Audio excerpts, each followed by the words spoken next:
Wake up, Canada. I'm mad as hell. This coming week, March 23rd, Prime Minister Stephen Harper will be introducing a new bill in our Parliament expanding Canada's mission in the Middle East.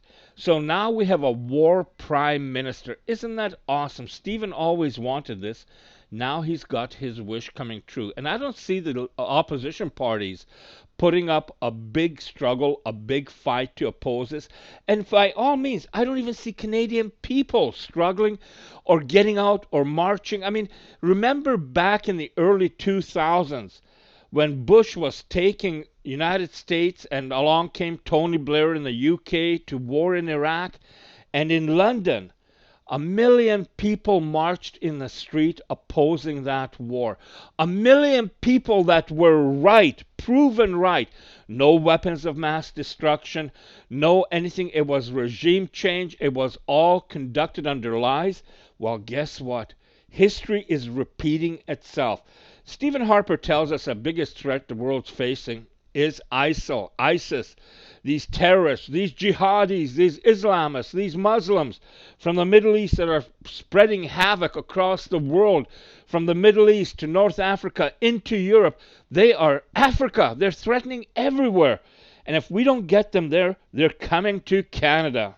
Does anyone really believe that this war is about that, or that there can be a military solution? Or is this just a conservative Harper government plot to get Canadians scared so that he can win another election, much the same way as Netanyahu did in Israel? Finally, this is another thing that we noticed when we went to the Middle East, when we went to the Gulf nations, when we went to Qatar, when we went to UAE, is he also mentions that contrary to popular belief, wealth in the Middle East no longer comes only from oil. Ryson shows us how the geyser of post-9/11 American money is financing hordes of Middle Eastern arms dealers, informers, money launderers, mafiosi, and not a few terrorists. Ryson rubs in the implication that minimum wage jobs in the United States are the price Americans pay for villas in Beirut and Amman. So we also said that in 2006 when we went to Qatar, that was the first time we had gone to the Gulf right after the Iraq War, and we thought everybody would hate us. And they said, I remember one guy telling us, hate you? Why would we hate you? Look around you. Before the Iraq War, no Lamborghinis here. After the Iraq War, everybody has Lamborghini. That's an interesting take on stuff because, I would have loved to seen what the Middle East looked like back in the 80s as to compare to what it is now and all the wealth that has accumulated. Even I always thought that they got all their wealth from the oil. Everything is about oil, but think about it. There was a show back in the 80s, Lifestyles of the Rich and Famous, and one of the persons they showed a lot was Adnan Khashoggi, and he had a home in Hawaii and Africa. He was jetting around all the celebrities, big yachts, everything, and he was always made to be the self-made millionaire, billionaire. And then it came out that guess what? He was an arms dealer. What a surprise. Anyway, I got to tell you that I'm really ticked off with Stephen Harper as he's taking Canada to war. And I think his signs along our highways that said jobs, growth, and prosperity are the conservative values, well, should also say jobs in the military, growth as we take land from other countries, and prosperity with all the spoils of war that we're going to be having. Maybe seizing foreign bank accounts and stuff like that. That's not what Canada is about, and I'm really ticked off at our mainstream media. I'm ticked off at the political parties that refuse. I mean, what they should be doing is organizing demonstrations every friggin' weekend across this country against war and bringing the focus back onto Canada and what Canadians need. Don't forget, in this huge land, with so much wealth, we have more than 800,000 people every single month going to food banks to supplement their food need. We have children going to school hungry in the morning. We have poverty, not just for single parents, but for children, older people that can't afford medicine. Hey, in Canada, seniors have died because they cannot afford their medicine.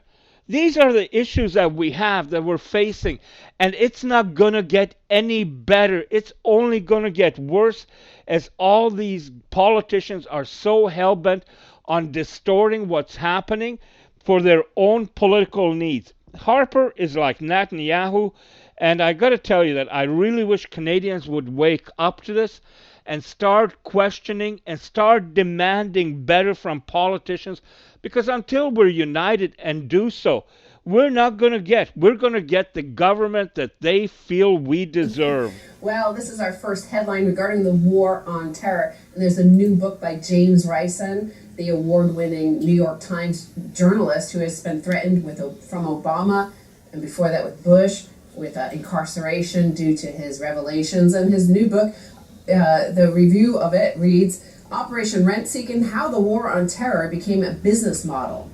James Rice's new book, Pay Any Price, Greed, Power, and Endless War, is a chronicle of fascinating and heretofore secret stories in America's war on terrorism. The book has a simple and arresting thesis. The longest war in America's history is pure nirvana for the greedy and unscrupulous. Whatever the architects of war on terrorism thought they were doing, the Iraq War's purpose rapidly evolved within the iron cage of the Washington public-private ecology into a rent-seeking opportunity for contractors and bureaucratic empire building for government employees. Its real, as opposed to ostensible purpose, seems to be endless, low-level war. Well, for that to work, for the business model of the war on terror, you need terrorists. And so that's what shock and awe was all about. Remember in 2003? The UK and the US got together and they did shock and awe, and they created 10 million jihadis, which means billions and billions of dollars of profits for these companies that orchestrated that destruction, and now they're reaping the benefits. In fact, I was going to go into this later, but I'll go into it now because you mentioned it. They call this a self-licking ice cream cone, this creating terrorists to fight the terrorists, to create a never-ending low-level war, much like an Orwellian nightmare of never-ending war. And this is that so much of the contractors were given these billion-dollar contracts to build schools, hospitals, water supply, power supply, all that sort of stuff in Afghanistan, Iraq. And of course, they never did it. They never really did. They just took the money and ran. Well, this was causing a lot of anger on the street, not only because they didn't have electricity and water supply and things like that, but people couldn't operate businesses. So they got very hostile to the occupiers. And what he says is the syndrome the Bush administration created in Iraq was what former Pentagon critic Chuck Spinney has called a self-licking ice cream cone. The measures to fight the war on terrorism guaranteed more terrorists, which in turn guaranteed the agencies more money to fight the war on terrorism. The same process was at work with respect to torture and drone strikes. It is a great business model for contractors and bureaucratic empire builders, but far less favorable as a national survival strategy. Right. Well, that's one reason why I don't put a lot of truck into these false flag attacks that people talk about as the instigator for the response by contractors, defense contractors, and government, because there are enough overt, over-the-top bombings like shock and awe in 2003. You don't need a false flag when you just have the governments just openly, committing mass murder for the benefit of their defense contractor buddies. I mean, they don't need a false flag, is it? Shock and awe is not a false flag. It was just, let's kill 1 million Iraqi civilians and then give a lot of defense contractors $100 billion. Well, it's very similar to how you started out with Lucky Luciano and Otto Berman. You're talking about the mafia. And the mafia, what did they do? They had the same sort of, there was low-level crime and threat and danger in every neighborhood, but they offered you protection if you gave them some money. And this is sort of like a protection racket, but they don't even have to go through the pretense of even actually providing the turkeys at Thanksgiving time to the people of the neighborhood. Now, the book starts apparently with a little-known operation from the Iraq War. It began immediately after the U.S. occupation of that country and continued until the summer of 2004. Air Force C-17 cargo planes transported $20 billion in cash from the vaults of the New York Federal Reserve Bank in East Rutherford, New Jersey, to Baghdad. The ostensible purpose of this cash, much of which had never been formally appropriated by Congress, was to revive the country's shattered public services and pay Iraqi civil servants.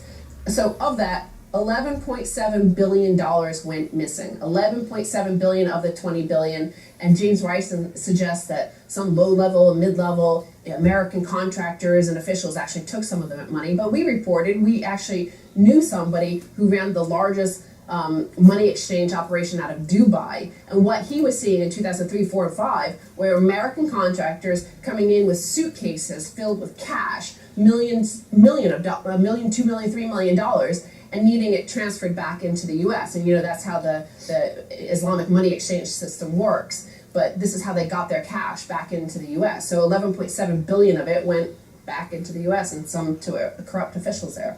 Right, so the cost of the Iraq War, depending on whose analysis you look at, is between $1 and $1.5 trillion. And put that in the context of this phrase, nation building. So you have $1 trillion to spend to build a nation. Scenario one is you build the infrastructure of that country, you do deals with the people in that country, and you build schools in the country, and you build a nation.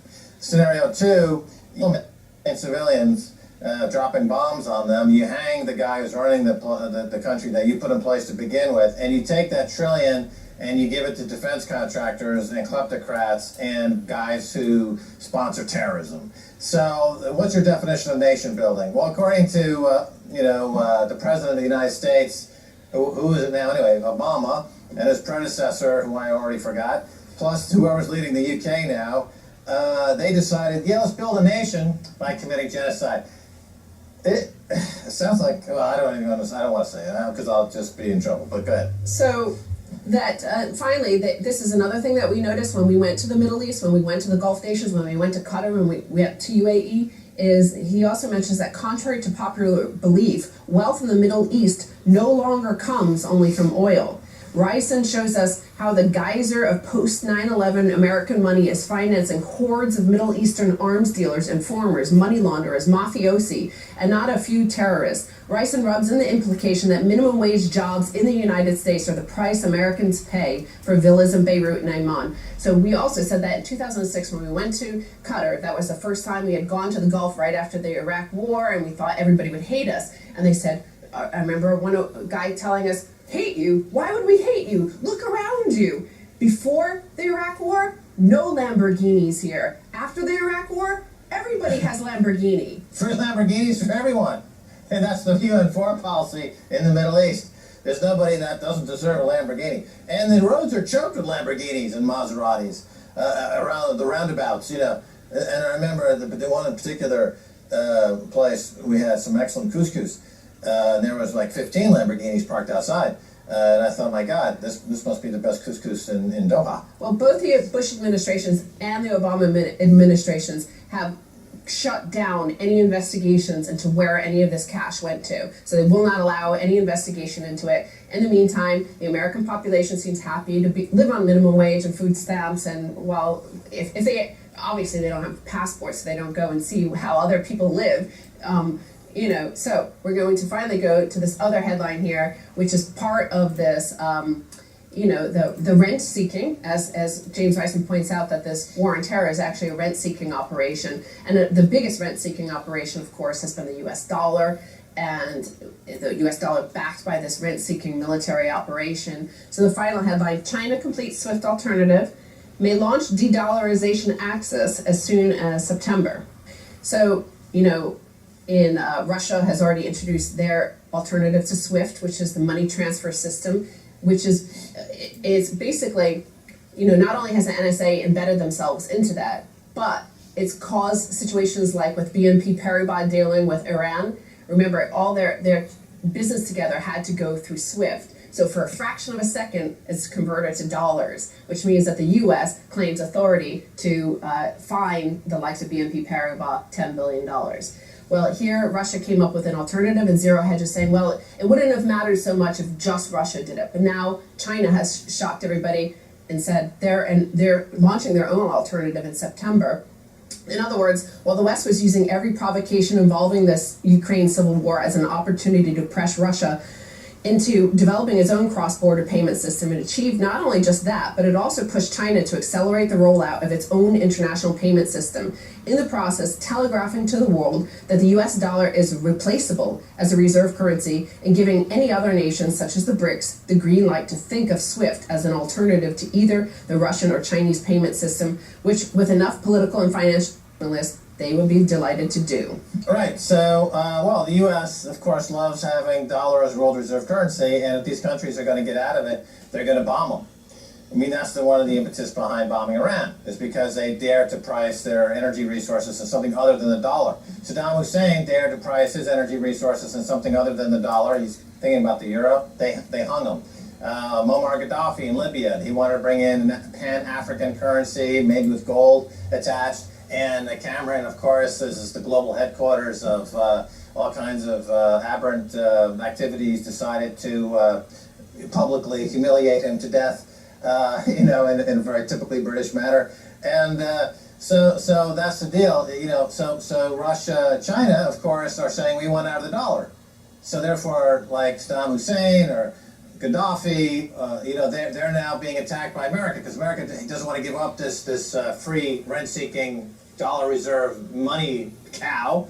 So this is the war. But you know, I think that they've met their match here. Well, one of the projects for the New American Century, written by the architects of the Iraq War, why they wanted to go into Iraq before the Iraq War, i.e. in the late 1990s, was in order to stop China. They didn't want China to be a competitor. And again, here we've seen this rent-seeking, this bullying, these black sites, this torture, Guantanamo Bay, all that bullying has caused the very thing they feared so much. You become what you fear. And, well, you end up like Al Capone, like babbling in some prison on your own. Like, well, one thing is for sure, it's not nation building. All right, Stacey, gotta go. Thanks. It's just